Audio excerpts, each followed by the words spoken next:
Bismillahirrahmanirrahim. Assalamualaikum warahmatullahi wabarakatuh. Alhamdulillah. Wassalatu wassalamu ala rasulillah wa ala alihi wa sahbihi wasallam. Puji syukur kita panjatkan pada Allah. Salawat dan salam semoga tercurah pada Nabi besar kita Muhammad sallallahu alaihi wasallam. Pada kesempatan pagi ini kita bersyukur pada Allah bisa berjumpa kembali hingga sampai pada bagian dari Sekolah Fikih Muamalat ke-58. Kita akan melanjutkan dari buku Harta Haram Muamalat Kontemporer.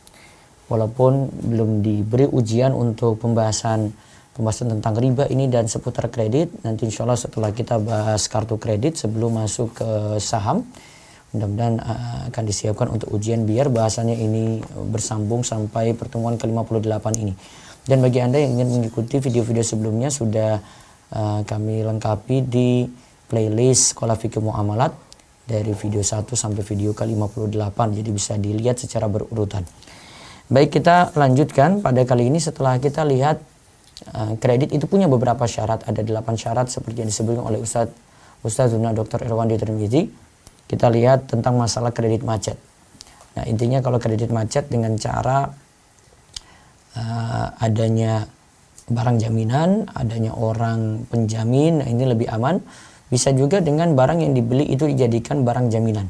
Ketika utang itu tidak mampu untuk dilunasi, maka sisa angsuran dijadikan tunai, artinya dibawa sekarang.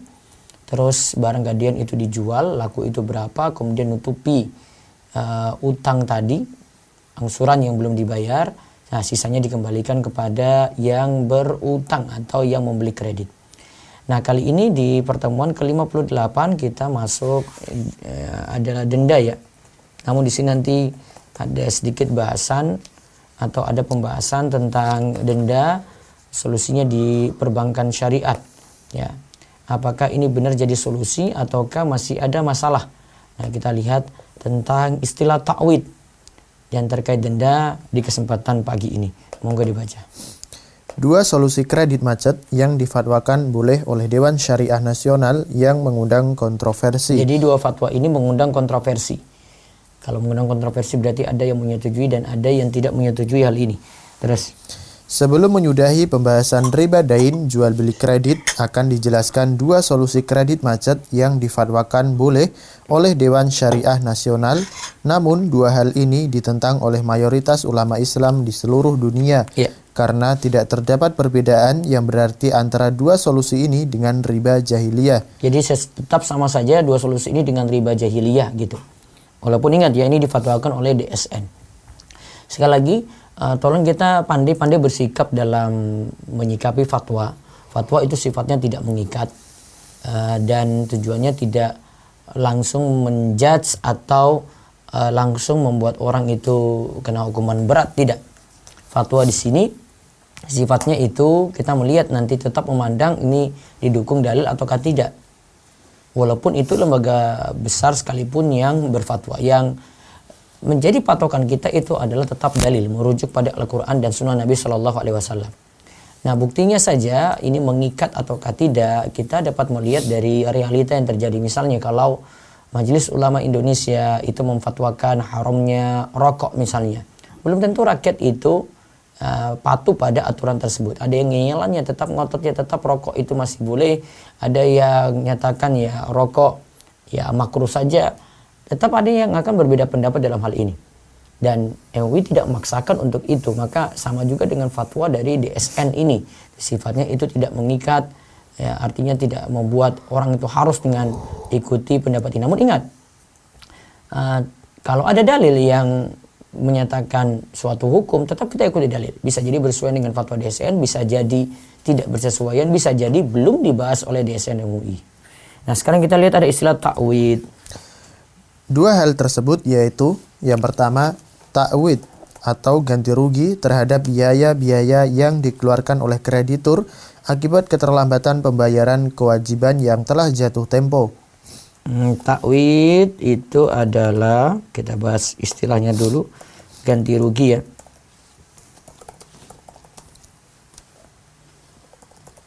Terhadap biaya-biaya yang dikeluarkan oleh kreditur akibat keterlambatan pembayaran kewajiban yang telah jatuh tempo. Ya, itu takwid ya. Kita lihat fatwa DSN di sini. Fatwa DSN nomor 54 garis miring DSN MUI garis miring 10 garis miring 2006 tentang syariah card berkenaan dengan ketentuan takwid dan denda yang berbunyi ketentuan takwid dan denda. 1. Takwid. Penerbit kartu dapat mengenakan takwid, yaitu ganti rugi terhadap biaya-biaya yang dikeluarkan oleh penerbit kartu akibat keterlambatan pemegang kartu dalam membayar kewajibannya yang telah jatuh tempo. Ya, terus. Ini kita baru gambarkan dulu ya, nanti masalah hukumnya dibahas berikutnya. Terus denda keterlambatan. Denda keterlambatan. Nah, denda keterlambatan ini ada late charge namanya. Terus. Penerbit kartu dapat mengenakan denda keterlambatan pembayaran yang akan diakui seluruhnya sebagai dana sosial. Nah, akan diakui seluruhnya sebagai dana sosial. Jadi dikenakan denda, ya. Ada late charge,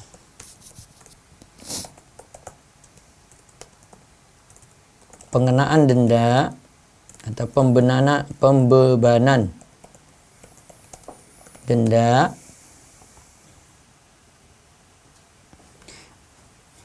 yang akan digunakan untuk dana sosial. Ya, terus. Late charge atau denda keterlambatan pembayaran yang akan diakui seluruhnya sebagai dana sosial. Ya, terus ada fatwa DSN lagi. Fatwa DSN nomor 17 garis miring DSN MUI garis miring 9 garis miring 2000 tentang sanksi nasabah mampu yang menunda-nunda pembayaran yang berbunyi nasabah mampu yang menunda-nunda pembayaran dan atau tidak mempunyai kemauan dan itikat baik untuk membayar hutangnya boleh dikenakan sanksi. Sanksi dapat berupa denda sejumlah uang yang besarnya ditentukan atas dasar kesepakatan dan dibuat saat akad ditandatangani. Dana yang berasal dari denda diperuntukkan sebagai dana sosial. Nah, diperuntukkan sebagai dana sosial. Namun tetap di sini ya dikenakan denda. Ya, walaupun di situ diperuntukkan untuk kepentingan sosial. Nah, di sini tetap keuangan syariah, lembaga keuangan syariah, lembaga perbankan syariah tetap punya keunggulan ya. Walaupun tadi dikenakan denda, tapi coba perhatikan baik-baik. Dibedakan antara yang berutang itu ada dua macam. Ada yang berutang itu orang yang mudah, yang mampu, tapi menunda-nunda pembayaran. Ya. Kemudian ada yang kedua itu orang yang memang berat untuk melunasi karena dia termasuk orang yang susah. Dan Allah kan membedakan hal ini. Wa in kana dzu usratin fanaziratun ila maisarah wa an tasaddaqu khairul lakum in kuntum ta'lamun. Di dalam surat Al-Baqarah disebutkan jika yang berutang itu dalam keadaan sulit, maka berikanlah tenggang waktu sampai pada waktu yang mudah ia melunasinya. Namun jika kalian itu memutihkan dengan memberikan sedekah, maka itu lebih baik bagi kalian. Nah, sekarang dari sisi ini sudah bagus, tapi di sini masalahnya bagi yang mampu ini dia sengaja menunda-nunda tetap dikenakan denda walaupun peruntukannya untuk kegiatan sosial. Nanti kita akan lihat dari sisi hukumnya dibolehkan ataukah tidak. Ada fatwa lagi nomor 42 DSN. Fatwa nomor 42 garis miring DSN MUI garis miring 5 garis miring 2004 tentang syariah charge card mengenai ketentuan denda yang berbunyi ketentuan denda keterlambatan atau late charge. Penerbit kartu boleh mengenakan denda keterlambatan pembayaran yang akan diakui sebagai dana sosial. Ya, terus 2. Denda karena melampaui pagu, over limit charge. Penerbit kartu boleh mengenakan denda karena pemegang kartu melampaui pagu yang diberikan atau over limit charge tanpa persetujuan penerbit kartu dan akan diakui sebagai dana sosial. Baik, sekarang kita lihat takwid, tentang hukum takwid. Ya, baca. Bank Islam pertama berdiri di Dubai pada tahun 1975. Saat itu investasinya banyak bergantung kepada jual beli tidak tunai atau bai taksid dan murabahah. Karena Bai taksid berarti jual beli kredit ya. Dan murabah yang kemarin kita bahas, si pembeli menyuruh kepada suatu pihak untuk membelikan suatu barang. Barang sudah dimiliki oleh pihak ini, kemudian dibayar dengan cara kredit oleh si pembeli. Ya, terus. Karena Bank Islam tidak menerapkan bunga dalam bentuk penalti, maka sering terjadi nasabah sengaja menunda-nunda pembayaran kewajiban yang jatuh tempo. Nah, itulah sifat watak manusia kalau dalam berutang kayak gitu. Sudah ada yang buat baik. Ya, sebenarnya sudah bagus nih ya, perbankan syariah. Sudah ada yang buat baik. Bank Islam di sini sudah berbuat baik. Namun orang manfaatkan kebaikan ini dengan menunda-nunda pembayaran. Dan itu biasanya kita perhatikan ini bukan teori di sini saja, realita yang kita lihat di lapangan juga seperti itu. Coba lihat ada orang kaya yang dia itu baik hati, pinjamkan uang pada orang lain. Ya mungkin ada pilihan di situ ya, ada yang pinjam gak balik-balik, ya ada yang pinjam ya bayarnya awal-awal saja, atau ada yang meminjam tetapi ya dia sudah punya keinginan dari awal tidak mau kembalikan. Ah ini mumpung orang kaya ini orang baik, ngapain saya kembalikan gitu. Sudah dari awal sudah niatan jelek. Nah terus pada awalnya solusi yang diterapkan oleh Bank Islam adalah dengan menaikkan margin laba atau profit margin untuk menutupi kerugian akibat penundaan kewajiban sebagian nasabah. Ya. Konsekuensi solusi ini adalah kewajiban yang harus dibayar oleh nasabah lebih tinggi. Hal ini menyebabkan nasabah yang membayar kewajiban tepat waktu beralih ke pembiayaan bank konvensional karena kewajiban yang harus dilunasinya lebih rendah. Nah, sampai-sampai ditimbang-timbang, nah, mendingan lewat bank konvensional saja karena bunganya lebih rendah daripada mengambil dari bank Islam, di situ menaikkan margin laba, ada profit margin yang lebih tinggi gitu.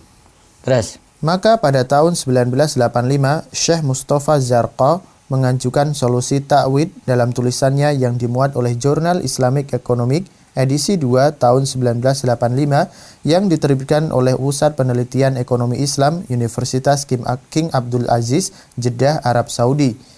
Kemudian solusi ta'wid didukung oleh Syekh Abdullah bin Mani dalam makalahnya yang diajukan ke seminar fikih yang diadakan Bait Tamwil, Kuwait pada tahun 1985, diperkuat dengan dalil-dalil.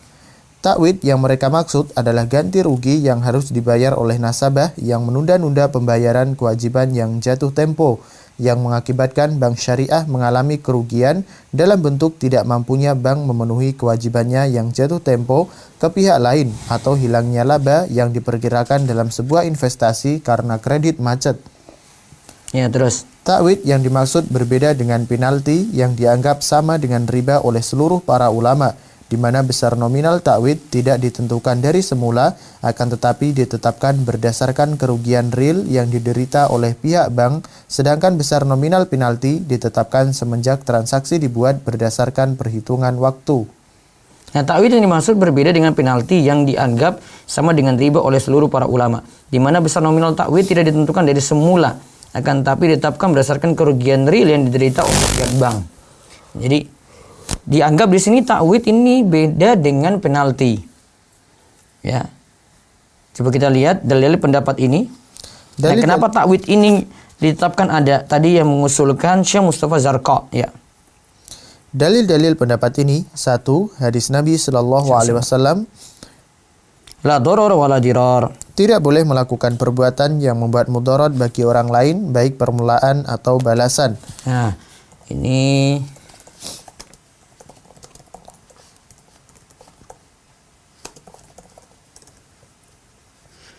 juga disebutkan hadis ini jadi dalil pokok ya, dalil pokok disebutkan juga dalam hadis Arba'in An-Nawawiyah. Kalau saya terjemahkan itu tidak boleh memberikan mudarat tanpa disengaja ataupun disengaja. Kalau di sini tidak boleh melakukan perbuatan yang membuat mudarat bagi orang lain baik permulaan ataupun balasan. Ada beberapa pengertian memang. Nah, terus hadis ini menjelaskan haram hukumnya melakukan perbuatan yang mudarat atau merugikan dan harus dihilangkan. Kerugian yang diderita oleh pihak kreditur akibat debitur menunda melunasi utangnya tidak dapat dihilangkan melainkan dengan memberikannya uang ganti rugi. Maka dengan demikian boleh menarik ganti rugi akibat perbuatan nasabah yang menunda kewajiban angsuran utang. Nah, karena ada yang menunda kewajiban angsuran utang, konsekuensinya adalah dikenakan denda. Ya, dikenakan ta'wid tadi. Ini alasannya yang pertama, karena dari pihak kreditur yang meminjamkan itu rugi. Nah, sekarang tanggapan. Dalil ini tidak tepat. Ingat, dalil ini tidak tepat. Artinya dikritisi oleh Ustadz Irwandi. Karena karena menghilangkan kerugian pihak kreditur bukan dengan menetapkan utang ganti rugi, menetapkan uang ganti rugi, akan tetapi dengan menjual barang gadai atau mengajukannya ke pengadilan. ingat ada barang gadai kan yang sudah kita bahas. Nah, barang gadai dipegang, dijual tuh barang gadai untuk nutupi utang.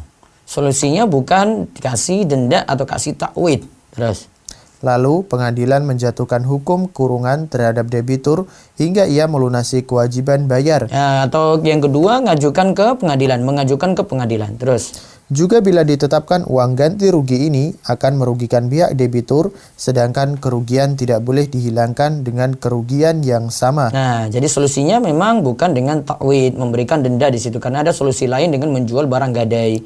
Terus hadis Nabi SAW yang kedua ya. Tadi kan dalil pertama.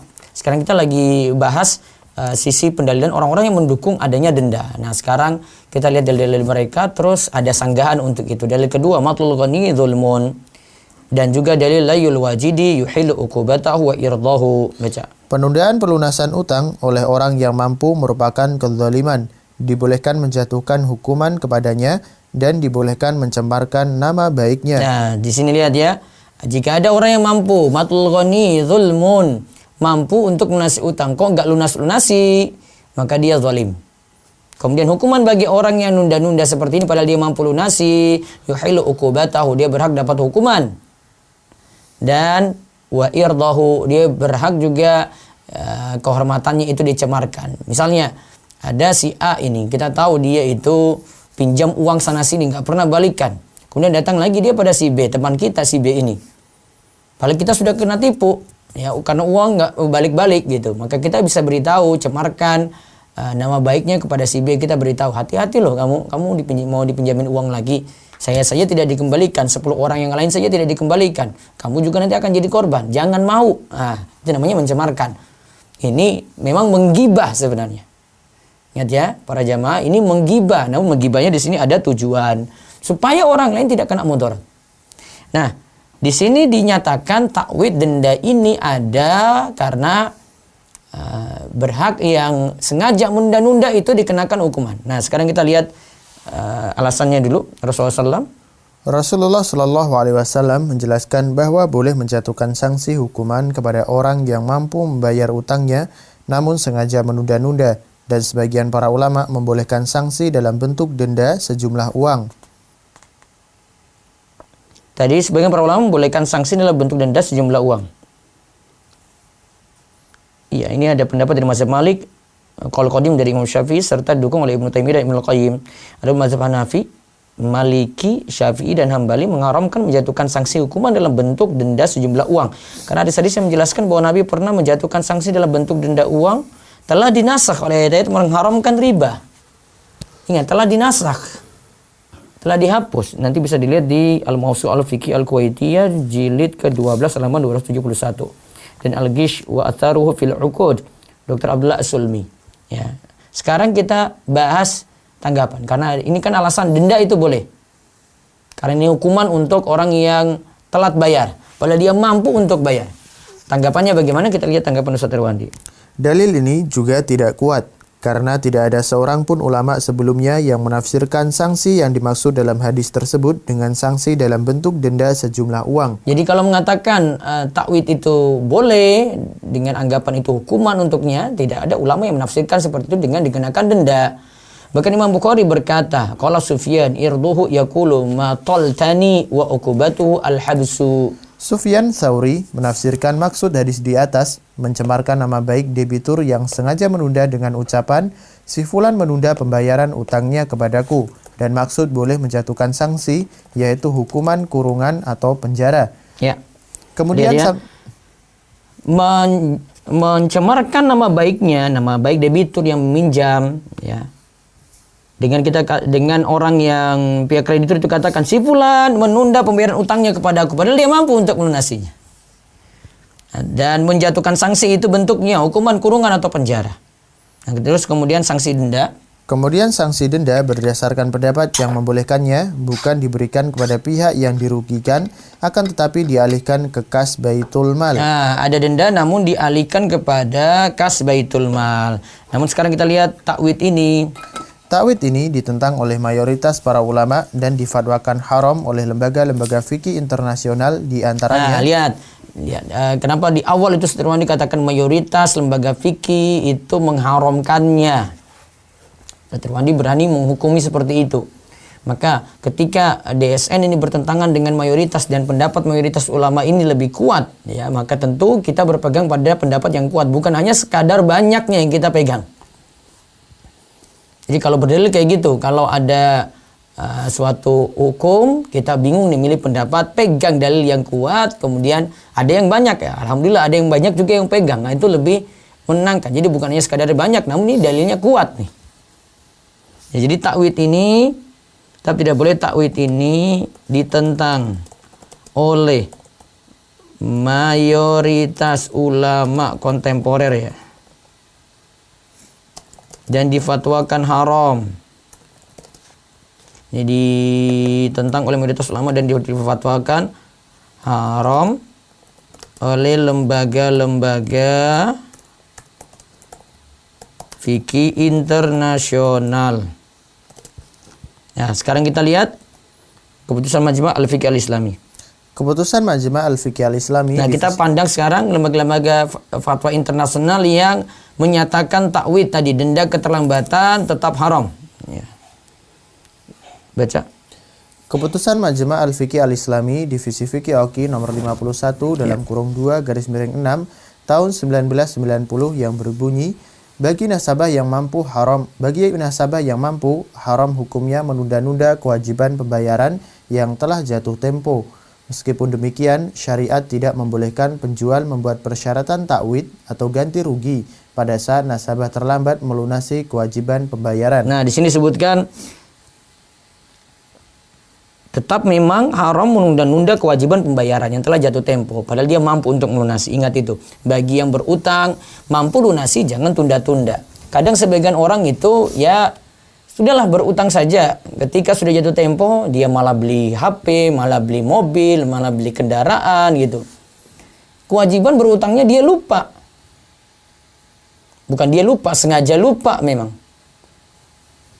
Akhirnya orang yang memberikan pinjaman, dia sendiri yang jadi susah sekarang. Nah, tetapi demikian memang disuruh untuk memperhatikan kewajiban ini. Syariat tidak membolehkan penjual membuat persyaratan takwid, ganti rugi kalau telat. Ya. Tetap takwid ini tidak ada dengan bertambahnya utang, tidak ada di situ.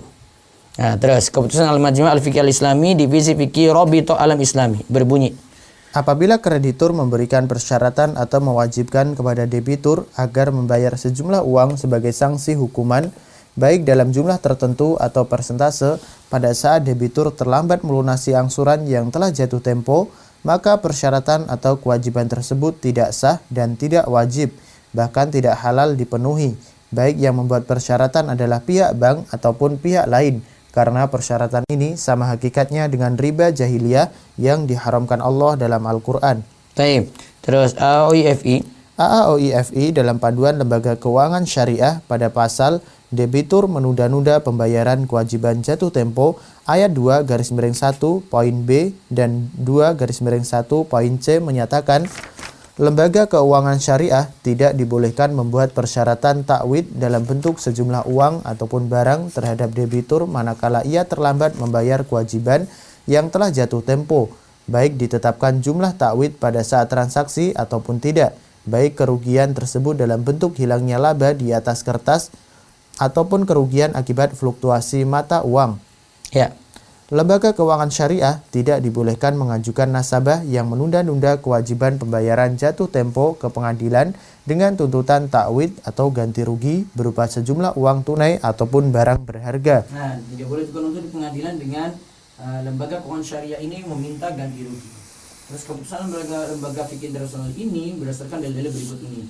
Yang pertama, karena riba itu diharamkan dalam ayat Al-Quran. Coba lihat perkataan Ibnu Abdul Bar. Ibnu Abdul Bar berkata, ulama salaf dan kholaf sepakat bahwa riba yang diharamkan Al-Quran adalah menarik uang ganti rugi atau takwid dari debitur yang terlambat membayar kewajibannya setelah jatuh tempo. Ya, riba dalam Al-Quran adalah menarik uang ganti rugi atau takwid dari debitur yang terlambat membayar kewajibannya setelah jatuh tempo. Al-Quran larang itu. Jadi ini bukan hanya sekadar fatwa, Al-Quran sudah melarang. Terus yang kedua, hadis Nabi maka setiap penambahan, coba baca dulu. Maka setiap penambahan utang dalam bentuk apapun hukumnya haram menurut kesepakatan para ulama, baik atas nama penalti, takwid atau apapun namanya. Baik atas nama penalti, ya dia kasih penalti, dia kasih takwid atau apapun namanya terserah. Kalau itu denda, ya terkait dengan utang maka haram hukumnya. Alasan yang kedua, hadis Nabi SAW yang tadi kita sebut, matul ghani zulmun la yulwajidi yuhil uqubatahu wa irdahu. Penundaan pelunasan utang oleh orang kaya merupakan kezaliman, dibolehkan menjatuhkan hukuman kepadanya dan dibolehkan mencemarkan nama baiknya. Hadis riwayat Bukhari. Terus, permasalahan penundaan pembayaran utang jatuh tempo bukanlah suatu hal yang baru, akan tetapi telah terjadi sejak masa Rasulullah SAW, dan Nabi SAW tidak membolehkan menjatuhkan sanksi terhadap orang mampu yang menunda-nunda utang kecuali dalam bentuk pencemaran nama baik dan hukuman yang membuat jera, yaitu kurungan. Dan juga tidak seorang pun ulama sebelumnya yang menafsirkan makna sanksi pada hadis di atas dengan hukuman dalam bentuk pembayaran takwid. Nah, jadi hanya boleh memberikan sanksi berupa satu tadi ukubah.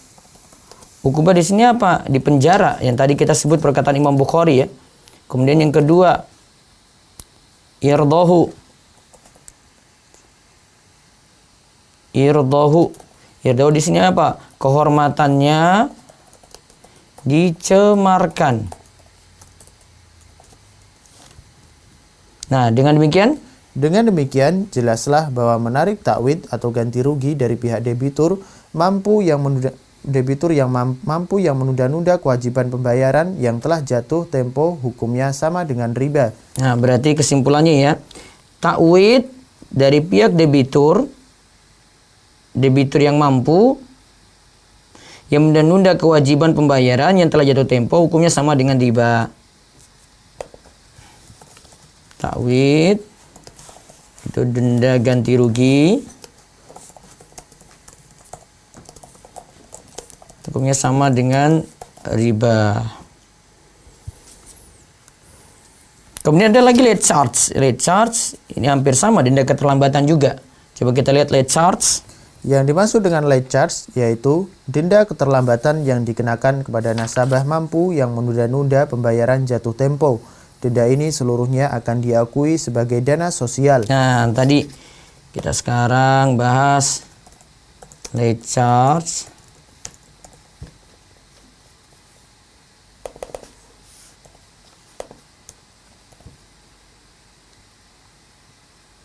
Ini denda keterlambatan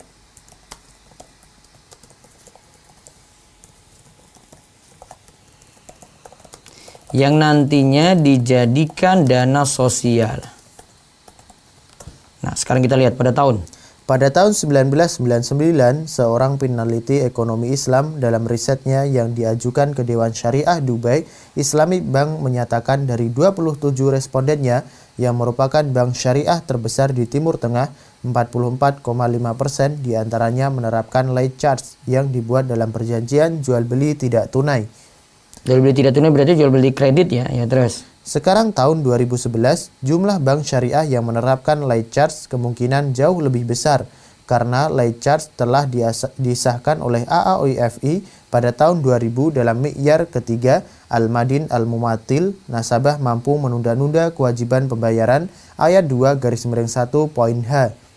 Ya, nasabah yang mampu yang menunda-nunda kewajiban pembayaran. Terus perbedaan antara late charge dan penalti. Perbedaan antara late charge dan penalti yang diharamkan seluruh para ulama bahwa uang penalti dimiliki oleh bank dan dihitung sebagai laba, sedangkan uang late charge tidak dimiliki oleh bank dan tidak dihitung sebagai laba, akan tetapi diakui sebagai dana sosial sekalipun masuk ke rekening dana sosial yang ada di bank dan diawasi langsung oleh Dewan Syariah di bank tersebut.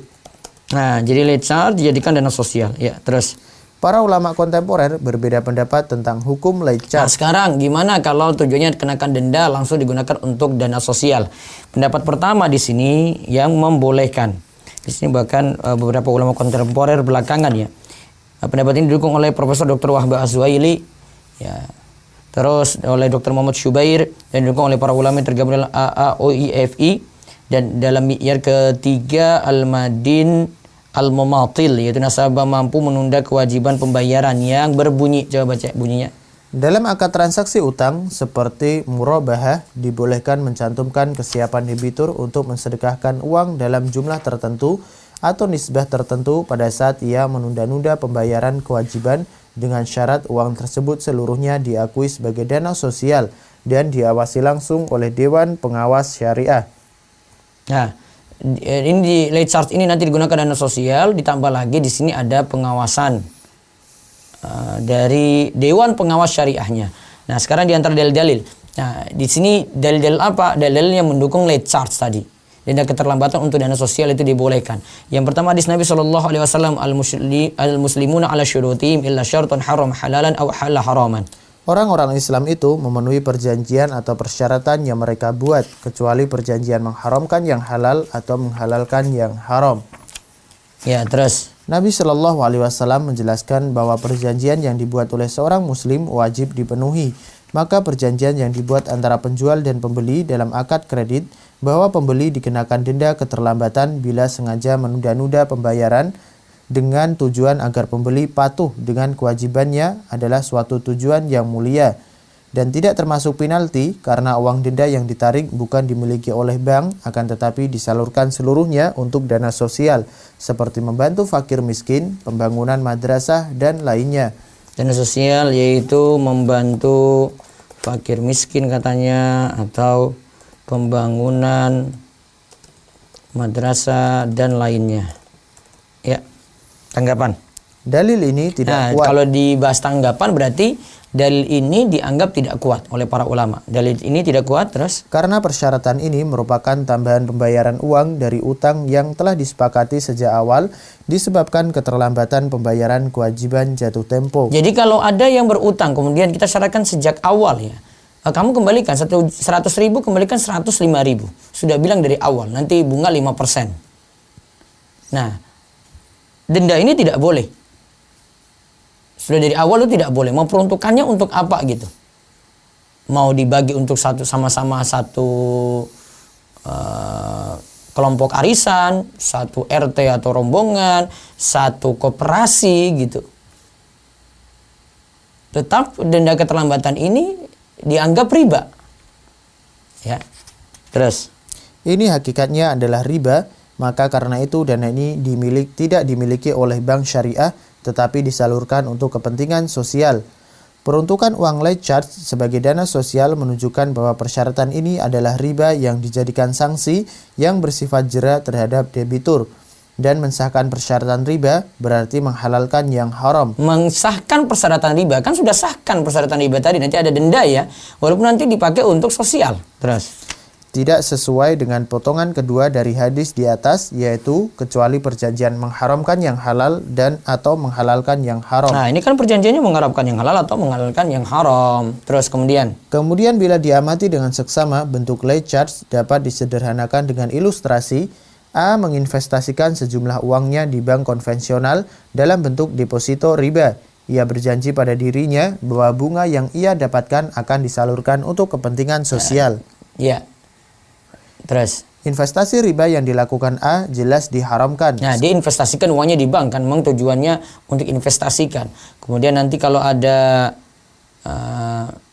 bunga, dia salurkan untuk kepentingan sosial. Nah, terus. Sekalipun ia berniat menyalurkannya untuk kepentingan sosial, karena transaksi ini dari awal merupakan riba yang diharamkan. Ya. Adapun penyaluran bunga untuk kepentingan sosial hanyalah merupakan solusi bagi orang yang bertaubat dari riba. Akan tetapi hukum transaksinya dari awal tetap riba yang diharamkan. Dalam kasus late charge, pembuatnya atau lembaga keuangan syariah sengaja memulai untuk melakukan riba yang dia ketahui hukumnya haram. Ya, terus. 2. Late charge merupakan kewajiban pihak debitur untuk bersedekah bagi kepentingan sosial pada saat ia terlambat membayar kewajiban jatuh tempo. dan bersedekah dianjurkan oleh syariat. Nah, dikatakan sebagai bentuk sedekah. Nah, terus tanggapan. Dalil ini juga tidak kuat karena kewajiban bersedekah yang dimaksud tidak bisa dikatakan sedekah dalam terminologi syariat, di mana sedekah dalam terminologi syariat hanyalah kewajiban dari satu pihak saja, bukan dari dua pihak. Sedangkan yang terjadi dalam late charge, kewajiban bersedekah atas tuntutan pihak kreditur, yaitu bank, maka status sedekahnya berubah menjadi muawadhah atau jual beli, di mana ada penuntut dan yang dituntut. Karena ada dua pihak di situ, penuntut dan yang dituntut. Maka akadnya bukan lagi tabarruat, yaitu cuma bentuk satu pihak memberikan bantuan pada orang lain, tetapi situ ada muawadhat. Ada yang menuntut dan ada yang dituntut. Ya, terus pendapat kedua sekarang. Late charge hukumnya haram. Ya. Pendapat ini didukung oleh Syekh Abdullah bin Mani, anggota Dewan Ulama Besar Kerajaan Arab Saudi, Profesor Dr. Al-Qardogi, Dr. Fahmi Abu Sunnah, dan Dr. Iyad Al-Anzi dalam disertasinya Asyurut Ta'widiyah. Nah, asyurut ta'widiyah yang tadi kita bahas tentang ta'wid ya.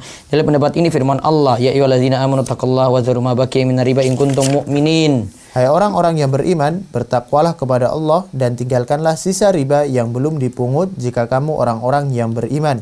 Al-Baqarah 278. Ya. Terus. Dalam ayat ini, Allah memerintahkan agar setiap orang beriman berhenti melakukan riba dan tidak menariknya dari pihak terhutang. Ya. Ini berarti Allah memerintahkan untuk tidak membuat persyaratan late charge pada awal akad dan juga larangan menarik late charge sekalipun nantinya disalurkan untuk kepentingan sosial. Karena hakikat late charge adalah riba yang kemudian disalurkan untuk kepentingan sosial. Ya. Juga tidak mungkin dikatakan bahwa pihak bank tidak mendapat keuntungan apapun dari late charge. Karena tidak dapat dipungkiri bahwa saat sebuah bank syariah menyalurkan dana sosial hasil dari late charge, bank secara otomatis mendapat nama baik dari reputasi di mata masyarakat. Nah, mendapat nama baik dan reputasi di masyarakat. Padahal dia lagi salurkan dana yang bermasalah gitu, tapi dia dapat reputasi baik. Terus. Ini merupakan iklan untuk bank tersebut dengan menggunakan uang riba. Nah, ini iklan untuk dia kan? Terus. Dengan demikian, termasuk dalam kaidah pinjaman yang menghasilkan manfaat atau keuntungan yang diharamkan syariat. Ya, terus wallahu alam. Wallahu alam, pendapat yang mengharamkan late charge lebih kuat karena andai pun tidak termasuk riba, akan tetapi ini bermain api dengan riba. Karena dana late charge masuk ke rekening bank syariah atas nama rekening dana sosial yang berada dalam penguasaan bank. Ya, terus. Profesor Dr. Al-Qardogi mengisahkan dalam bukunya bahwa hal itu pernah terjadi pada sebuah bank syariah di Timur Tengah. Direksi mendapat izin dari Dewan Syariah untuk menarik late charge dengan syarat dana tersebut diakui seluruhnya sebagai dana sosial. Ya, namun dengan berbagai alasan pihak direksi berhasil mendapat izin dari Dewan Syariah untuk mengambil biaya ganti rugi akibat kredit macet dari dana late charge. Nah, malah late charge digunakan untuk ganti rugi.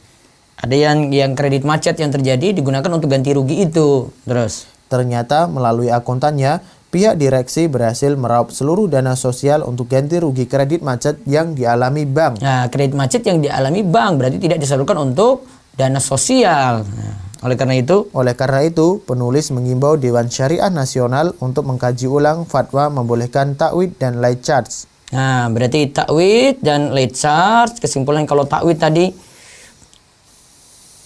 tujuan takwid itu ada ganti rugi akibat keterlambatan. Nanti kembali kepada bank berarti, karena bank itu merasa rugi di situ. Sedangkan kalau late charge itu ganti rugi juga atau denda, tetapi nanti disalurkan untuk kepentingan sosial. Dua-dua ini tidak dibolehkan. Wallahu a'lam bishawab. Ini tentang masalah denda kredit macet. Pertemuan kita hari Senin lagi akan berlanjut. Kita akan bahas tentang kartu kredit.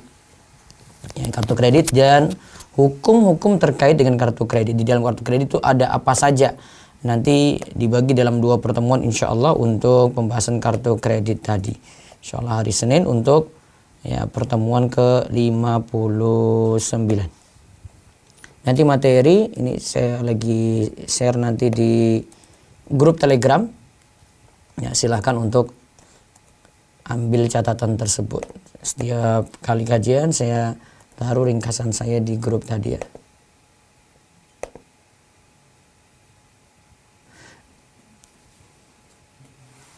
Baik, demikian silakan jika ada pertanyaan, semonggo.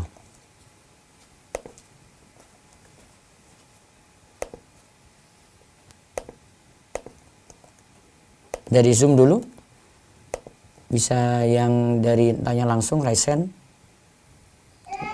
Nah, Ustaz, tafadholi Ibu Anissa, silakan Ibu. Assalamualaikum Ustaz. Waalaikumsalam warahmatullahi wabarakatuh. Aku mau tanya itu soal denda gitu. Saat awal bulan gitu kan saya menunda store listrik ya Ustaz. Nah, Kemudian pada saat jatuh tempo itu qadarullah uangnya itu kepakai, jadi akhirnya kan terlambat itu kena denda. Berarti denda pembayaran listrik itu masuk riba atau masuk hukuman ya Ustaz? baik, ini saya bahas ada di konsultasi syariat, ada dari Ustadz Ami ini bahas. Saya pernah jawab juga di sini.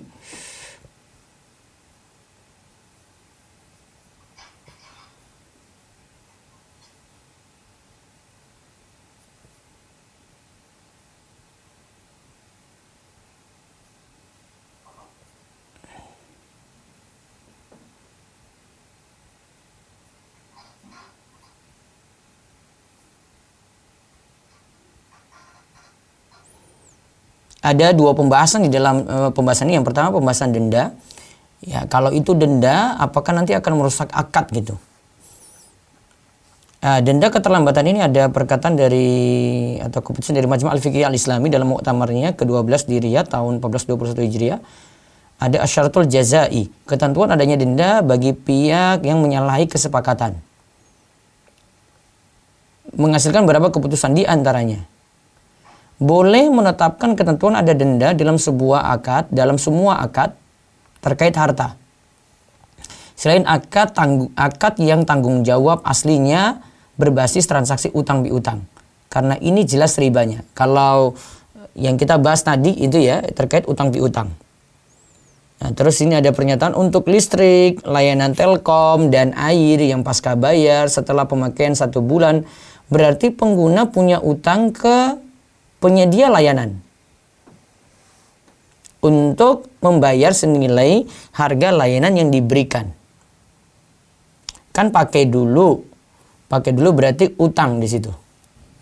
Nah, ketika utang ini tidak dibayar saat jatuh tempo, maka adanya denda di situ terhitung riba. Nah, sekarang masalahnya kalau itu terhitung riba, berarti konsekuensi dari yang memakai layanan ini gimana? Boleh atau tidak? Dia boleh menggunakan listrik, menggunakan layanan telekom, boleh menggunakan air pasca bayar ataukah tidak gitu. Yang jelas kalau keadaannya darurat, karena ini masalah kebutuhan ya, ini masalah kebutuhan sulit untuk dihindari gitu. Nah, berarti ini sangat dibutuhkan karena ada hajat. Satu. Kemudian dia bisa menghindari denda tadi dengan bayar on time, dengan bayar tepat waktu. Ya, maka silakan gunakan layanan-layanan tadi, tetapi konsekuensinya bayar teleponnya, bayar listriknya, bayar airnya tetap tepat waktu, jangan sampai telat. Nah, mudah-mudahan bisa dipahami dua hal tadi. Berarti kalau qadarullah itu pada saat jatuh tempo uangnya nggak ada gitu ya Ustadz, itu berarti kita termasuk pelaku riba ya Ustadz ya? Kita menyetorkan riba berarti. Oh gitu. Menyetorkan. Nah Ustadz. Ya, baik. Jazakallahu khairan. Waalaikumsalam. Baik, selanjutnya lagi yang kedua dari Zoom lewat raise hand. Selanjutnya Bapak Herman Sugiharto, silakan dibuka mic-nya Bapak. Assalamualaikum warahmatullahi wabarakatuh, Pak Ustaz. Waalaikumsalam warahmatullahi wabarakatuh. Silakan. Izin bertanya. Ji. Untuk jual beli barang ribawi kan harus dan biadin ya Pak Ustaz. Ya, seperti emas ya. Iya Mas. Pertanyaannya Pak, kalau untuk utang piutang terkait barang ribawi, apakah harus dan biadin juga Pak Ustaz? Gimana itu maksudnya? Jadi gini Pak, misalnya kita pinjam emas lah Ustaz, 10 gram. Pinjam emas. Jadi pada saat kita pengembalian, orangnya tidak ada Pak Ustaz, di luar kota. Pak, kita wajib mengembalikannya dalam bentuk emas kemudian ya dan yadin, atau bisa dalam bentuk misalnya yang bersangkutan bilang ya sudah dirupiahkan saja, Gitu. kembalikan, ditransfer. Kalau kembalikan ada dua cara berarti Pak Herman. Yang pertama, kembalikan dengan emas. Ini bukan masalah tertunda, emas yang tertunda, karena ini bukan barter, karena ini peminjaman. Itu pertama ya. Kalau barter, namanya barter, saya punya emas ini, saya tukar dengan emas ini. Disyaratkan ya dan biadin. Tapi kalau pinjam, ini bukan akad barter tadi. Ini pinjam beda lagi. Maka kalau dia pinjam sekarang, besok kembalikan. Ya, kembalikan dengan yang sama. Ini pinjam 2 gram, kembalikan 2 gram. Nah, berarti dia bisa bayar yang pertama dengan emas. Emas dikembalikan emas. Cara yang kedua adalah emas bisa dikembalikan uang. Namun catatan, dengan harga emas saat pengembalian. Coba kita ini. Dengan harga emas saat pengembalian. Dulu pinjamnya tahun 2019, harga emas per gram 500.000. Ini si A ini pinjam 2 gram. Berarti berapa? 1 juta ya, 1 juta. Berarti pinjamannya 1 juta. Nah, katanya dikasih nanti mau kembalikan 2020. Ternyata saat pandemi kayak begini harga emas jadi per gramnya 1 juta. Naik. Tapi karena awalnya tadi pinjam apa? Emas, Pak. Emas. Maka kembalikan dengan emas juga pertama kan 2 gram. Kalau ini selesai nggak ada masalah. Tapi kalau dikembalikan dengan uang nggak boleh pakai standar 1 juta ini. Tapi dia kembalikan 2 gram ini harga emas berapa sekarang? 1 juta. Kan tadi ini Pak Herman 1 juta ya? Yang dulu. Sekarang bawa harga emas ke harga sekarang. Harga emas sekarang kan 1 juta ya? 1 juta kali 2 gram? 2 juta. 2 juta. Ustadz ini kan jadi naik. Nggak naik sebenarnya. Karena emas dikembalikan emas. Karena pinjamin emas. Yang tidak boleh, dia pinjam uang 1 juta. Dia bilang, sekarang itu harga emas kamu tahu sendiri deh, ini 2 gram. Besok kembalikan sesuai dengan harga emas saat pengembaliannya. Nah, dia bawa 2 gram ke masa sekarang. Baru dia bilang, nah sekarang kan harga emas 1 juta ya, kamu kembalikan 2 juta. Itu baru riba. Karena dia pinjam uang. Minta kembalikan 2 juta. Tapi kalau pinjam emas, kembalikan emas, sama, tidak ada masalah. Kalau tidak dia kembalikan emas juga, tapi dengan nilai saat ini. Resiko berarti dari yang pinjam. Siapa suruh dulu mau ambil emas. Jadi kalau misalnya Pak Herman ingin jaga-jaga uang gitu, ya sudah beli emas saja. Ya, Pak. Langsung beli emas. Bilang aja, besok kembalikan emas ya. Walaupun nanti misalnya dia kembalikan itu pakai transfer ya Pak Ustadz, karena nggak ya dan diyadin ya Pak Ustadz. Itu nggak disyaratkan karena bukan lagi akad barter. Bukan lagi akad barter. Tapi sudah akad utang kan? Ya. Nah, kecuali kalau dia bilang saya beli emasmu. Ya. Saya transfer ya, emasnya masih di situ. Nah, itu namanya barter. Harus ya dan biadin. Nah, beda. Izin yang kedua Pak Ustadz. Silakan Pak Herman. Pak Ustadz, ini saya ini kan suka terlambat Pak Ustadz untuk ikut kajian online ini karena terbatas di posisi masih di masjid. Kedua kemarin teman ke rumah, dia lihat saya ikut YouTube Pak Ustadz. Dia bilang kenapa nggak ini di masjid aja. Nah makanya saya tanya Pak Ustadz. Kalau saya di masjid Pak Ustadz itu buka kajian ini, sebenarnya boleh nggak Pak Ustadz? Boleh-boleh saja Pak Herman. Boleh ya Pak Ustadz ya? Dengan di masjid habis subuh ya, nonton di masjid sampai nanti syuruk malah dapat pahala dua-duanya. Masya Allah. Saya takut peruntukan masjidnya nggak boleh Pak. Boleh ya Pak Ustadz? Malah ngaji itu, tapi ngajinya online. Ya, siap Pak Ustadz. Iya kan? Nggak terlambat lagi. Kalau misalnya besok, mungkin saya agak majukan dari nanti hari Ahad itu, hari Ahad. Misalnya saya majukan 4:30. Ya, mungkin pas Pak Herman salam langsung ikut kajian itu. Ya, misalnya ya. Iya, Pak Ustadz. Ya sudah tinggal nunggu aja. Iya. Malah lebih enak. Sama juga misalnya ibu-ibu yang sholat syuruk di rumah. Kan ibu-ibu boleh sholat syuruk di rumah. Dia setelah sholat subuh diam di tempat gitu sampai jam 6. Sudah dia dapat pahala nunggu itu tadi. Nunggu di tempat sholatnya, dia tunggu sambil dengar kajian. Yang penting nggak nyambi aktivitas lain. Pak Herman ada dalam masjid nunggu isyraq, syuruk.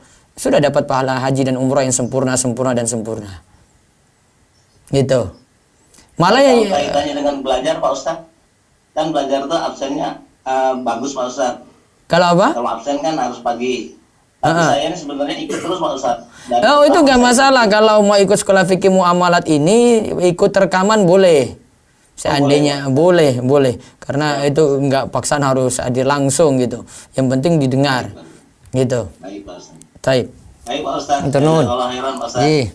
Satu lagi lewat resen, baru nanti di chat monggo. Selanjutnya Umu Hafiz, silahkan dibuka mic-nya. Assalamualaikum warahmatullahi wabarakatuh, Ustaz. Waalaikumsalam warahmatullahi wabarakatuh. Silakan, Hafiz. Ustaz, apakah boleh misal kalau kita membayar hutang itu kita mensyaratkan, karena kan dulu orang tua saya kan meninggalkan sebuah usaha, Ustaz ya. Iya. Nah, jadi tapi meninggalkan juga hutang, Ustaz. Jadi karena kemarin saya tidak bisa membayarkan hutang tersebut dengan usaha yang ditinggalkan orang tua saya, dikarenakan hutangnya lebih besar daripada usahanya. Tetapi dengan berjalannya waktu, usahanya hutang orang tua saya sudah berkurang dan misalkan saya memberikan berkurang, dan misalkan saya memberikan usaha tersebut dengan satu orang Ustadz yang sekarang masih ada hutang, dengan syarat gini Ustadz, kan terlepas hutang orang tua saya dengan saya memberikan usaha ini Ustadz. Tapi saya memberikan syarat bahwa saya tetap tinggal di tempat usaha tersebut, Ustaz. Diperbolehkan tidak seperti itu? Tidak masalah. Jadi kan usaha ini yang jalan untuk melunasi utang ya? Jadi maksudnya? Begitu, ya, jadi kalau misalkan usaha tersebut saya serahkan, artinya sudah terlepas hutang orang tua saya kan, Ustaz? Oh, jadi ada utang orang tua. Takutnya gini, Ustaz. Nah, terus ya. Satu, takutnya gini Ustaz, kan sebenarnya saya itu ada waktu 5 tahun lagi untuk menyerahkan usaha ini Ustaz. Iya. Tapi saya takut itu jadinya menunda menyerahkan usaha ini, takutnya jadinya menunda-nunda hutang Ustaz. Betul tidak Ustaz? Atau kalau misalkan kita ada waktu 5 tahun kayak gitu, itu tuh artinya tidak menunda hutang, karena surat usaha ini sebenarnya sudah diserahkan ke pihak pihak yang pihak yang dihutangin Ustaz. Jadi sudah saya serahkan surat-suratnya Ustaz, surat usaha ini Ustaz. Cuma saya meminjam waktu 5 tahun lagi untuk tinggal di sini Ustaz. Tapi saya berpikir takutnya saya menunda-nunda hutang Ustaz. Kan utangnya jatuh tempo masih 5 tahun lagi. Iya. Tapi kan saya takut jadinya menunda dari itu. Enggak menunda itu, sekarang sudah jatuh tempo, terus sudah mampu untuk bayar, enggak bayar-bayar. Jadi gini Ustaz, jadi kan saya ini kan ada waktu 5 tahun lagi untuk tinggal di tempat usaha saya ini Ustaz. Iya. Tapi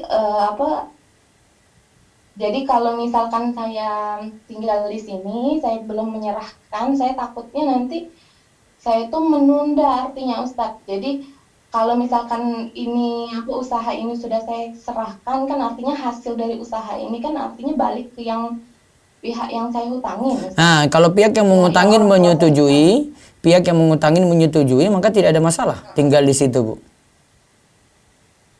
Oh gitu Ustadz. Iya. Dia kan tidak dapat keuntungan. Yang masalah kalau dinilai riba adalah kalau dia ngambil untung atau manfaat gitu. Ini justru malah pihak yang meminjam Itu yang ngambil untung, dikasih untung. Tinggal di situ dulu nggak apa-apa. Iya Ustaz. Iya, paham ya? Beda. Yang masalah itu kan kalau dari pihak kreditur yang meminjamkan yang ngambil untung.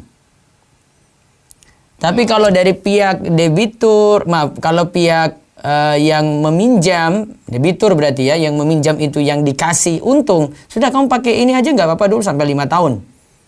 Berarti dia memang sudah ridhoi itu.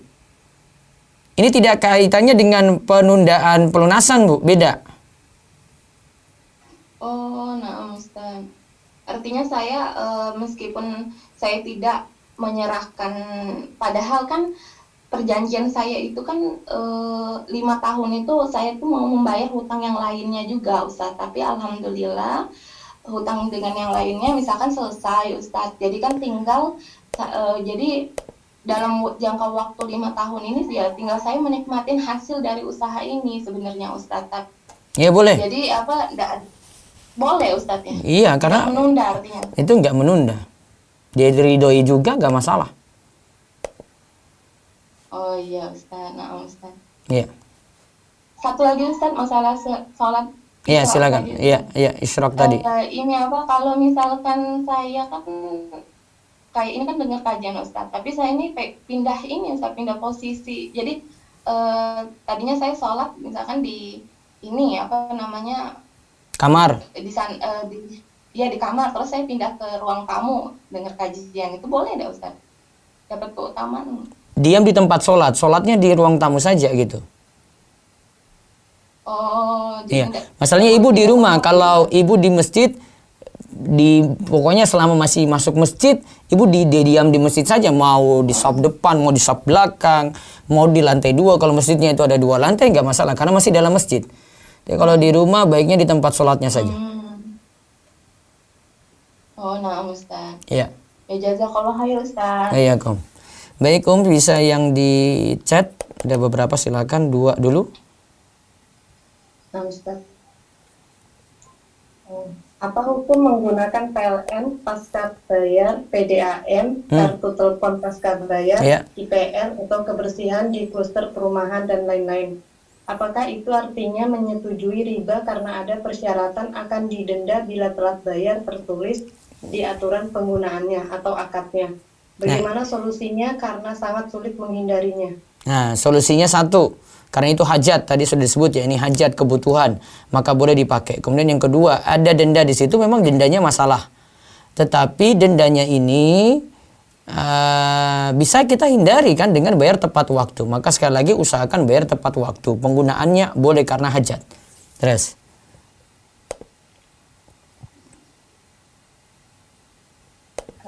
Assalamualaikum, Ustadz mau Waalaikumsalam warahmatullahi wabarakatuh. Saya sedang dalam kontrak kerja. Iya. Ternyata instansi di sini memuat materi musik dan sebagainya. Iya. Dan saya sebagai guru khawatir mengajarkan batil kepada siswa-siswa di sini.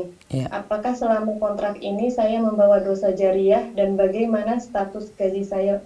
Jazakumullah khairan Ustadz. Kalau gaji tidak pengaruh langsung, kalau itu bukan pelajaran pokok, ya bukan guru seni musik misalnya. Kalau itu cuma ikutan saja. Yang kedua, ya bisa amar ma'ruf nahi mungkar kalau bisa. Ya, kalau itu kontrak yang karena keterpaksaan, ya bagaimana lagi, dia sulit untuk menghindari hal itu. Wallahu a'lam. Satu lagi.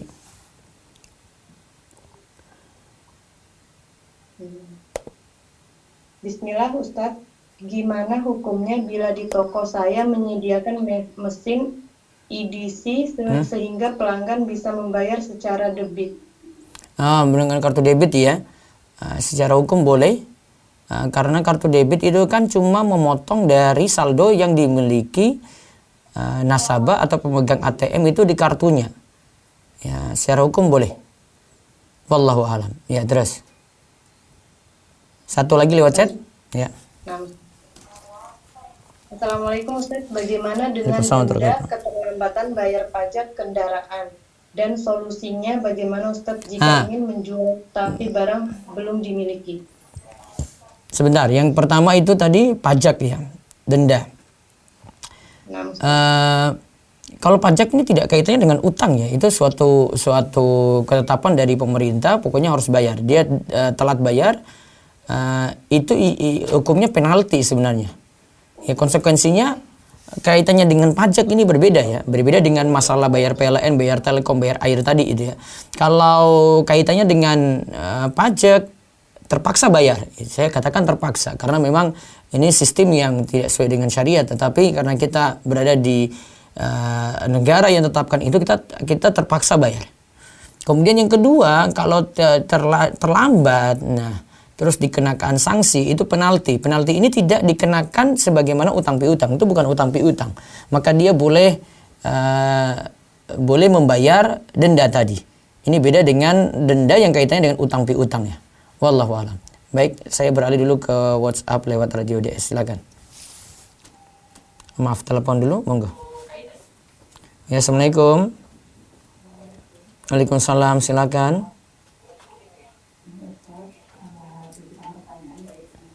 Ya. Ya.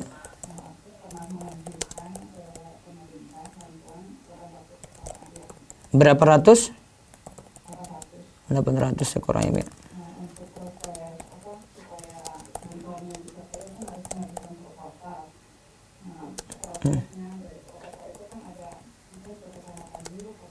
Ya, ya. Ada instansi. Ya.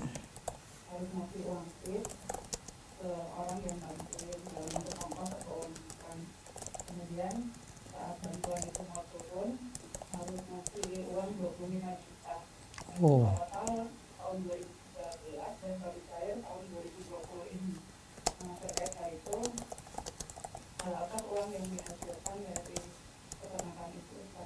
Kalau dari peternakannya halal, karena dia dapat bantuan murni ya. Namun dia jadi pihak yang dizolimi, karena tadi dia jadi pihak yang ini kayaknya memang dipersulit sekali nih. Buktinya iya, karena tips macam-macam itu di berbagai macam instansi, dari mungkin dari desa, kecamatan, kabupaten. Nah itu mulus ketika ada uang tips tadi. Bahkan tadi diminta berapa persen itu Bu, ketika dana turun 25 juta ya. Nah 25 juta. Nah itu masalah juga di situ. Jadi sebenarnya dia jadi pihak terzolimi. Kalau memang itu benar-benar dia dana itu berhak dia dapat, tetapi dipersulit oleh suatu instansi, maka dia terpaksa mengeluarkan uang tips tadi. Uang tips haram untuk yang menerima, namun tidak bagi yang memberi. Yang kaidahnya seperti itu. Kecuali kalau ada jalan mulus, nggak perlu pakai sogok-sogok, nggak masalah, bisa kok. Misalnya ada si A 2013, iya, memang sudah masalah dari awal gitu. Wallahu a'lam. Jadi, iya, terus, iya.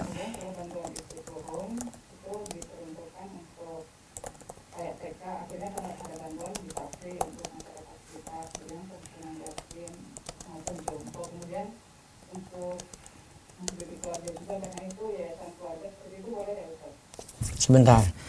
Asalnya bantuan tadi untuk apa? Bantuan itu. Untuk yayasan itu, jadi yayasan itu kegiatannya beberapa gitu. Asal.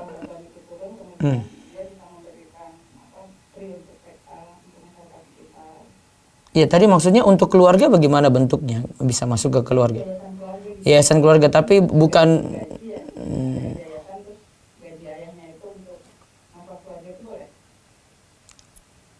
Secara hukum di SK yayasan itu boleh ya, anggota yayasan digaji ya? Coba dicek dulu. Iya bisa itu bisa ya. Secara hukum itu bisa, namun beberapa pihak saja. Ya kalau tidak melanggar aturan nggak masalah gitu. Tapi saya mau coba nanti dicek dulu ini peruntukannya untuk apa. Kalau peruntukannya memang untuk misalnya tadi untuk ternak ayam saja, berarti untuk ternak itu. Kalau itu untuk langsung dana sosial untuk masyarakat, berarti langsung saja untuk masyarakat, tidak dipotong-potong oleh yayasan.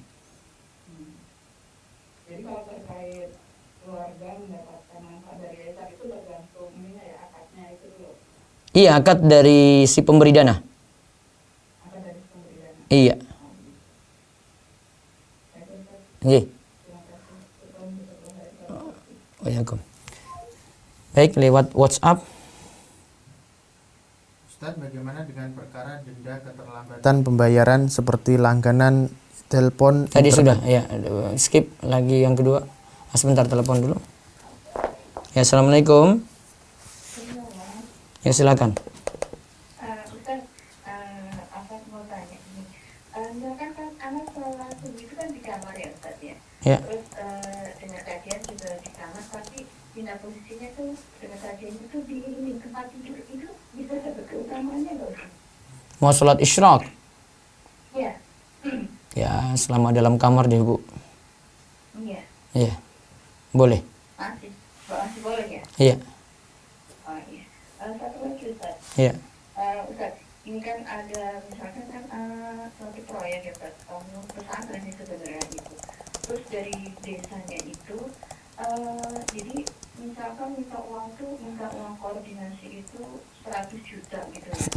Terus uang premanya juga 80 juta gitu. Itu kalau misalkan bisa diurus uang koordinasi ke desanya itu, apa mungkin sebesar itu Ustaz? Ya, pokoknya ada itu istilahnya apa ya, mau mulus ya kayak begitu ya, Bu, itu pemerintahan ya, Bu. Kalau misalkan kita mengikuti ini proseduralnya itu bisa ya mengurus gitu sendiri gitu, nggak tanpa ini gitu. Biasanya dipersulit sih, Bu. Iya. Ya, tahulah orang-orang di atas bagaimana, Bu. Ini kan peruntukannya untuk pesantren ya Ustaz ya. Iya, mereka nggak peduli itu, mereka penting urusan perut dulu terpenuhi gitu. Urusan perut terpenuhi. Kitanya gimana? Sama seperti tadi itu ada yang tanya tentang yayasan dapat bantuan dari pemerintah 2013 sampai 2020 baru turun. Ya berarti kan memang dipersulit. Kalau dipersulit ya dengan keterpaksaan itu kan hak kita tapi dipersulit. Jadi tidak masalah buat kita ya Ustaz. Ya sebenarnya masalah kalau ini tapi nggak ada jalan lain. Karena itu hak kita namun dia sendiri yang persulit, berarti kita keluarkan haram untuk dia, halal untuk kita. Oh gitu. Baik Ustaz. Jadi, Kalau Ustaz. oh iya kok. Assalamualaikum. Baik, saya balik ke Zoom dulu karena waktunya sisa 5 menit. Monggo dari Zoom yang sisa. Yang resen Ustaz? Iya. Nah, Ibu Diliana, silakan dibuka mic-nya. Nah, Assalamualaikum Ustadz. Waalaikumsalam warahmatullahi wabarakatuh. Afwan Ustadz, ini bukan sesuai tema. Iya, silakan. Ini Ustadz, di tempat tinggal kami di kampung sini, suami dapat warisan, bukan warisan, maksudnya termasuk dalam tanah warisan itu sekitaran kurang lebih 1/4 hektar. Itu sudah dipagar dan karena sudah ada kubur di dalamnya sekitar 10 kubur dari keluarga muslim, itu jadi sepakat dijadikan kompleks pekuburan kurang lebih 1/4 hektar. Kan sudah ada 10 kubur, jadi sisanya tuh masih luas kan Ustadz? Iya.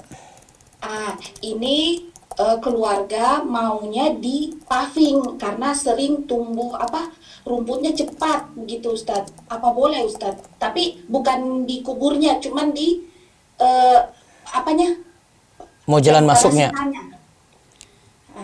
Mau jalan masuknya gitu atau di sekitarnya, Bu? Iya, di sekitarnya. Tapi yang dikubur suami berkeras tidak boleh sama sekali ada bangunan begitu. Dibolehkan. Oh ya, iya. Alhamdulillah. Begini Ustadz, setelah itu ada permasalahan, maksudnya kakak ipar begitu sudah bikin perjanjian kerja dengan orang tanpa sepengetahuan suami begitu, karena memang suami tidak mau ikut campur kalau memang mau dipaving itu kuburan, suami takut kalau itu salah kan Ustadz. Ya. Jadi setelah pekerjaan berlangsung ternyata karena biaya yang keluar agak besar Ustadz, sekitar puluhan juta, jadi suami pergi kontrol begitu, lihat ternyata pekerjaannya amburadul. Karena sudah sepakat kakak ipar dengan tukang tersebut sudah sepakat, suami maksudnya memberi saran kalau dibatalkan karena ini orangnya ternyata bukan profesional begitu. Apakah berdosa itu Ustadz atau membatalkan maksudnya keputusan yang sudah disepakati dari awal? Itu di area mana, Bu? Tanah waris tadi? Iya, di halaman kubur begitu, bukan di kuburnya, maksudnya yang area sisa kan sering becek Ustadz, karena itu dekat area persawahan. Jadi di paving begitu. Nah, pas yang garap paving itu Dia kerjanya kurang profesional. Ya, tidak diratain dulu, langsung asal ditaruh saja pavingnya begitu. Jadinya ada yang naik turun. Ya, suami bilang, kalau sudah terlanjur di paving ya sebaiknya dibikin rapi sekalian begitu karena biaya yang keluar sangat besar. Iya. Apa bisa Nuntut dibatalkan seperti itu, Ustaz? bisa batalkan dan beri dia ganti rugi. Oh, ganti rugi sesuai dengan hari yang sudah beliau kerja ya Ustaz ya? Iya, biar tidak terlalu terjadi konflik di situ. Iya, Alhamdulillah. Jazakallahu khairan Ustaz. Assalamualaikum warahmatullahi wabarakatuh. Waalaikumsalam warahmatullahi wabarakatuh. Satu lagi masih ada satu, monggo. Ummu Zahro, tafadholi, dibuka mic-nya. Bismillah, Assalamualaikum Ustaz. Waalaikumsalam warahmatullahi wabarakatuh. Mau nanya di luar tema Ustaz. Iya. Kalau ini kan lagi bulan Maulid ya. Kira-kira boleh nggak sih datang ke acara Maulidan Ustaz? Soalnya tahun-tahun lalu sebelum ngaji Ustaz saya sering datang Ustaz.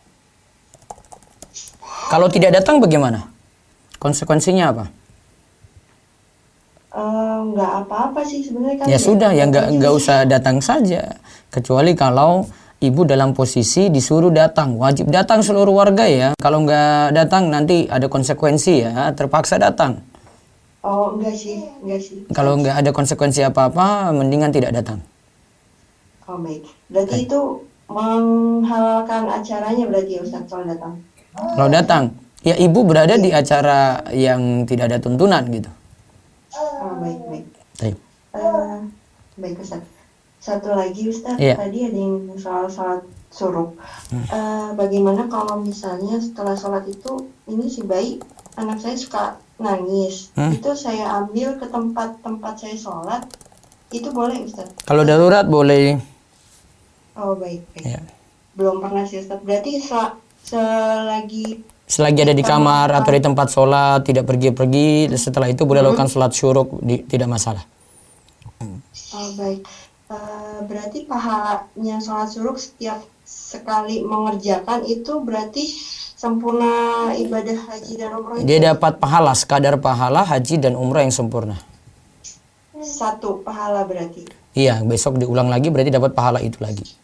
Oh baik, paham Ustaz. Jazakallahu khairan Ustaz. Assalamualaikum. Waalaikumsalam. Silakan yang terakhir satu. Tafadholi, Ibu Rinda, silakan dibuka mic-nya. Assalamualaikum warahmatullahi wabarakatuh Ustaz. Waalaikumsalam warahmatullahi wabarakatuh. Ustaz. Iya. Begini, kan saya sebentar lagi wisuda. Nah di situ ada dari kampus itu kan untuk meminta foto wisuda. Sedangkan saya ini bercadar. Sebenarnya ada keringanan dari kampus untuk membuat surat keterangan apabila bercadar dalam foto ijazahnya segala risiko ditanggung oleh individu. Di situ membuat saya ragu Ustaz, apa saya harus tetap menggunakan cadar atau tidak? Jenengan menganggap hukum cadar sunnah apa wajib? Sunnah Ustaz. Sunnah. Kalau sunnah berarti tidak apa-apa kalau dilepas. Berarti tidak apa-apa Ustaz. Ya, karena konsekuensi ke depan lebih berat gitu nanti. Banyak inilah. Nanti orang mesti cek wajah lagi gitu. Kalau kayak gitu kan tidak terlalu banyak perkara. Iya. Oh iya, kok. Baik, saya rasa cukup. Kalau ada pertanyaan yang belum saya jawab, mohon maaf nanti malam dan sampai malam Senin saya tidak bisa ngisi. Nanti ada pengumuman untuk libur. Karena keadaan malam juga di Gunung Kidul beberapa hari ini cuaca kurang mendukung seperti tadi malam. Ada puting beliung di daerah utara, sehingga tadi malam juga di off-kan. Jadi saya mohon maaf untuk malam, kami off-kan dulu sampai malam Senin. Sedangkan pagi tetap ada seperti biasa. Jika ada yang belum terjawab pertanyaannya, bisa bertanya Sabtu pagi itu waktu Q&A. Nanti ada materi zikir pagi 50 doa dan firqatun najiyah serta safinatun najah, ringkas 30 menit. Setelah itu tanya jawab sampai jam 6:15. Kemudian besok pagi juga dari jam 8 sampai jam 11.30 kita akan adakan daurah bersama para takmir masjid di zona selatan Gunung Kidul dengan pembahasan tafsir surat Al-Fatihah. Dulu pernah saya bahas di channel Romeso TV, tapi ini saya khusus bahas dengan warga yang jadi pengurus takmir di masjid-masjid dengan perwakilan setiap masjid akan dihadiri 2 orang. di zona selatan, mulai dari Purwosari, Panggang, Saptosari, Palian, Pelayan, Tepus, Tanjung Sari, Rongkop, Giri Subo. Nanti bisa hadir 9 kecamatan tadi. Setiap masjid diwakili 2 orang untuk hadir. Nanti jamnya dari jam 8, berarti setelah kajian pagi besok ya, dari jam 8 sampai jam 11 siang. Ya, bisa yang mendengar ini atau ada warga Gunung Kidul atau mungkin yang mendengar lewat radio Darus Sholihin bisa menghadirinya dengan memberitahu para takmir atau takmirnya langsung bisa hadir di kesempatan besok pagi. Nah, kemudian kajian malam ya dari malam Sabtu, malam Ahad, malam Senin nanti diliburkan, kita lanjut lagi malam Selasa langsung dengan konsultasi keluarga. Demikian kami cukupkan. Mohon maaf jika ada yang kurang berkenan dan ada kekurangan, kita cukupkan. Kita tutup dengan doa kafaratul majelis. Mudah-mudahan Allah mengampuni dosa-dosa kita. Subhanakallahumma bihamdika asyhadu an la ilaha illa anta astaghfiruka wa atubu ilaik. Assalamualaikum warahmatullahi wabarakatuh.